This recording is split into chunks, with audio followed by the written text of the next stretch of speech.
And Spokane County Sheriff's deputies investigating a deadly drive-by shooting that happened in broad daylight just before 1 this afternoon. Witnesses say they heard shots fired in an apartment complex at Rhodes and Atlantic, just a block west of Division. And that's where KXLY4's Jeff Humphrey joins us now with a look at what happened. Jeff? Well, Nadine, no one was really paying the victim much attention as he walked here along Atlantic Street, about where you see that sheriff's deputy in this crime scene equipment. But that all changed when a blue sedan pulled up and the person inside got out. They had a gun.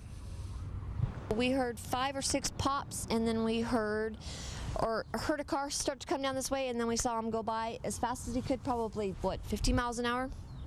Quickly. One person in the car. That car was described as a blue Chrysler New Yorker. After the gunshots, witnesses say the driver threw it in reverse, turned around, and sped south on Atlantic. And I heard 4 gunshots. They were like really close. John Hamilton ran outside to see the victim down in the middle of the street. So I ran down there to see if the guy was okay. He was laying on the ground and they were rendering first aid to him. You know, it must have been his neighbors or his friends or something.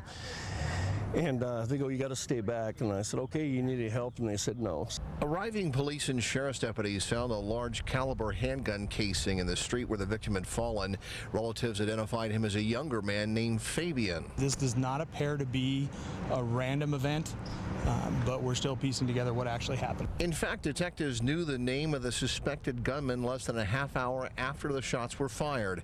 Investigators from both the drug and gang units were called to the scene. As soon as our detectives or patrol receive information, they're following up on those leads immediately. So we do talk to the witnesses, try to get as much information as possible, and then that fans out from there.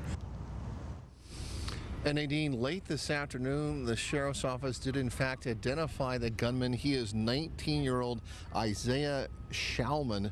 Mr. Shalman, as you heard in the story, correctly described by witnesses, driving a light-colored 86 Chrysler New Yorker with Washington's license plate AEE 5144.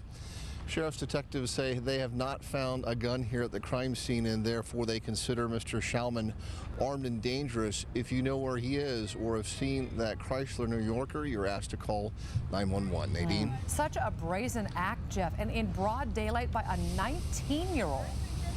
And we understand that there were words exchanged between these two fellows, and as Deputy Gregory intoned, they are not strangers to each other.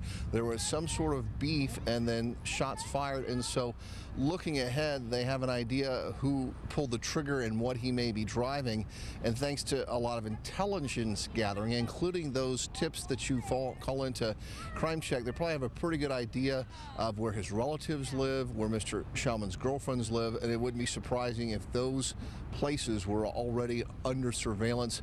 Often, Nadine, these crime of passions, it happens, it's over, people come to their senses, cool down, and then surrender themselves. Now that they've put out Mr. Shalman's picture, perhaps that's what he'll choose to do, surrender to sheriff's deputies. Reporting live in North Spokane, Jeff Humphrey, KXLY4.